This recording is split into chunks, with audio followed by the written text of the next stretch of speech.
ये जो बाबर के औलादे हैं ना, जब राम मंदिर तोड़ करके हजारों पंडितों को काट करके उनके सर को दफन करके बाबरी मस्जिद बनाया गया, उस वक्त ये बाबर के औलादे कहाँ थे?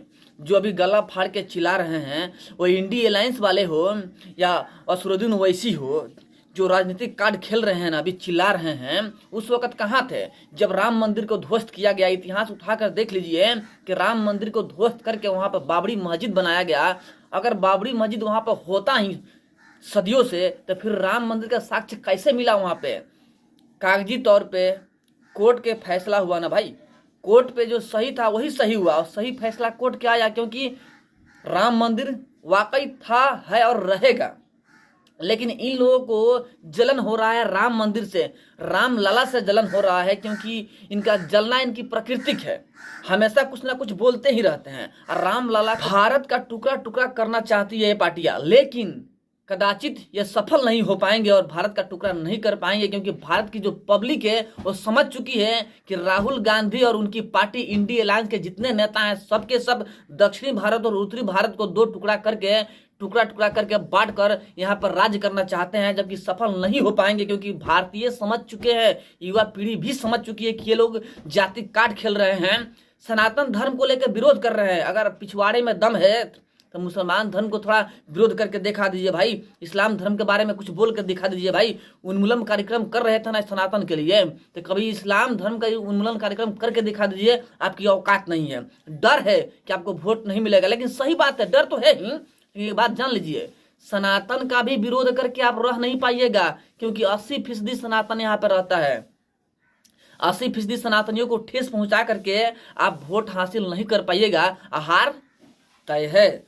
कांग्रेस पार्टी को पता ना क्या हो गया है कि राम मंदिर को राजनीतिक तरीके से देख रहे हैं। राम मंदिर के जो स्थापक हैं उनके तरफ से न्योता दिया गया कांग्रेस को, तो कांग्रेस के जो सदस्य हैं, कांग्रेस के जो पार्टी अध्यक्ष हैं, उन्होंने साफा से मना ही कर दिया राम मंदिर में उद्घाटन के वक्त आने से। सोचिए, अगर यही बात किसी और धर्म से होता तो मना नहीं करते, अगर यही बात किसी मस्जिद के उद्घाटन का होता तो राहुल गांधी कदाचित मना नहीं करते। लेकिन आखिर क्यों इन्होंने मना कर दिया राम मंदिर के उद्घाटन में आने से, वो भी बात बताएंगे, पूरे विस्तार के साथ में आपको बताएंगे, और ये भी समझाएंगे कि आखिर हो क्या रहा है देश में।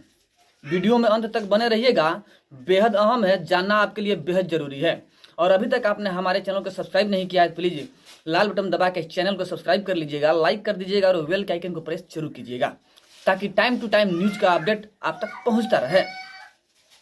और जो पहले से ही हमारे चैनल को सब्सक्राइब कर रखे हैं उनको दिल से धन्यवाद।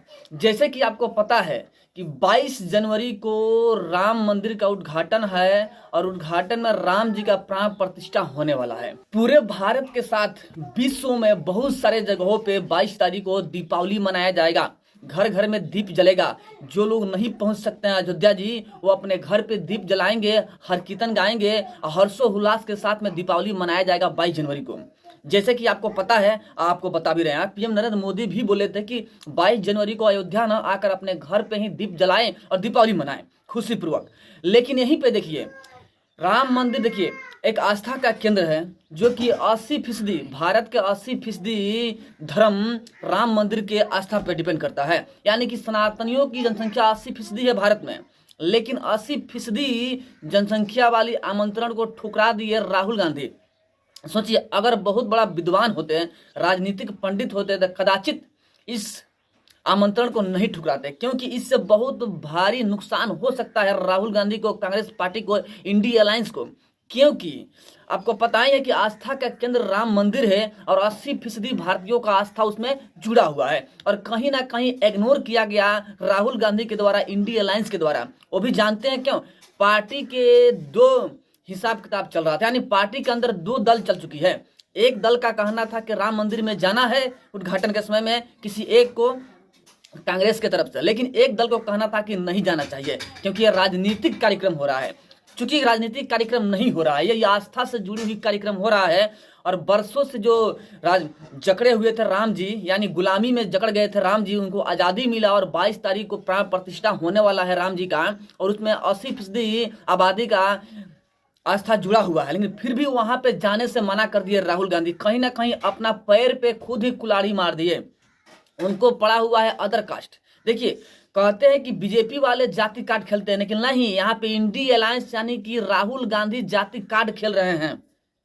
जाति कार्ड खेल करके, चूंकि वो जानते हैं कि सनातनियों का आस्था जुड़ा हुआ है राम मंदिर से, तो राम मंदिर में जाएंगे तो मुसलमान वोट हमको नहीं मिलेगा, दक्षिणी भारत से हमको वोट नहीं मिलेगा, यही सोच कर नहीं जा रहे हैं। लेकिन इनका सोचना गलत है, क्योंकि मुसलमान भी बीजेपी के सपोर्ट करते हैं। मुसलमान को भी पता है कि आप लोग छलने का कार्य कर रहे हैं। बीजेपी सबके साथ सबकी विकास वाली बात करती है, लेकिन कांग्रेस जातिवादी बात करती है।